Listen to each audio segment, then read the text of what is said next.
Australian officials have confirmed local companies are among the global victims of an extensive campaign of cyber attacks backed by the Chinese government. Senior intelligence sources have told the ABC it's the biggest threat to Australia's cybersecurity uncovered so far. The confirmation comes after the US Justice Department charged 2 Chinese citizens for hacking. It's the first time Australia has blamed China for such behaviour, marking a change in rhetoric from the federal government. China has described US allegations that it's responsible for a mass hacking attack as extremely nasty and purely fictitious. It's also urged Washington to drop charges against 2 Chinese citizens accused of cyber hacking.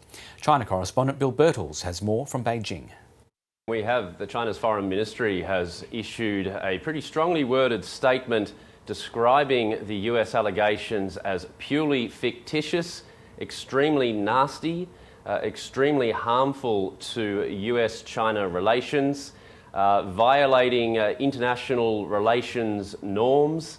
And in regards to statements issued by Australia, New Zealand, the UK, Canada, and several other countries that also, in coordination, condemned China's state-backed hacking, China's Foreign Ministry has described that as deliberate slander, deliberate vilification that China will never accept. And it has urged those countries, including Australia, to respect the facts. So this sort of language, to be honest, is quite boilerplate for China's Foreign Ministry whenever these accusations are made. And remember, in recent years, there have been quite a few times when particularly the Americans have made public their concerns that China allegedly has state-backed hackers targeting them. China's Foreign Ministry does have a tradition of coming out and saying it's all made up, it's completely fictitious, and this is very harmful. But of note is that some of the terms used in the statement are maybe ratcheting things up a little bit, describing it as extremely vile or extremely nasty, seems to be a bit stronger than normal, and shows that Beijing is pretty angry about this. China would be viewing this whole thing very much as part of the broader trade war dispute between the two countries. We also recently had the arrest of the senior Huawei executive in Canada at the behest of the Americans. Now that was for the company allegedly breaching Iran sanctions, but the way that's been viewed in Beijing is the Americans trying to suppress the rise of this Chinese tech company.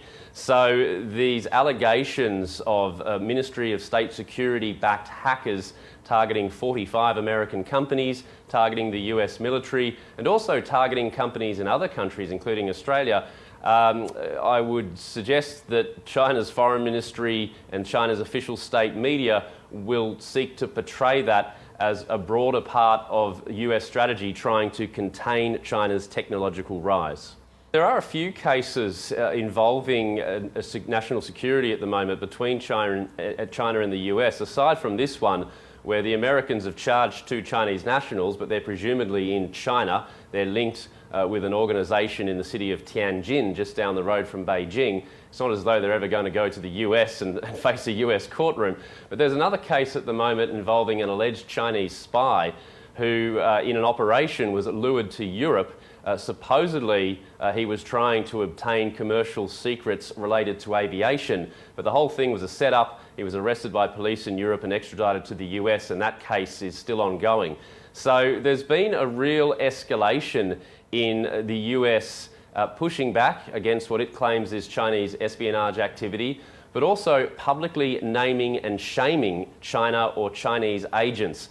And given that Beijing's position every time these cases come up is to completely deny, to claim that China is also a victim of hacking, and to say that this is all part of, a US plot to contain China, it basically means the government over here is sort of boxed into a fairly nationalist position where they can't be seen to publicly make any concessions or to concede that there's any truth to any of this. So that suggests there's a bit of a stalemate brewing over these issues.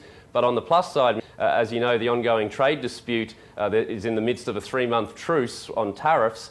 In January, we're hearing that Chinese and American officials are planning to meet to hold further talks and try and get some sort of resolution on that. So it's not as though the lines of communication between the two countries are down. It's just that there are a heck of a lot of issues between them now to unpack.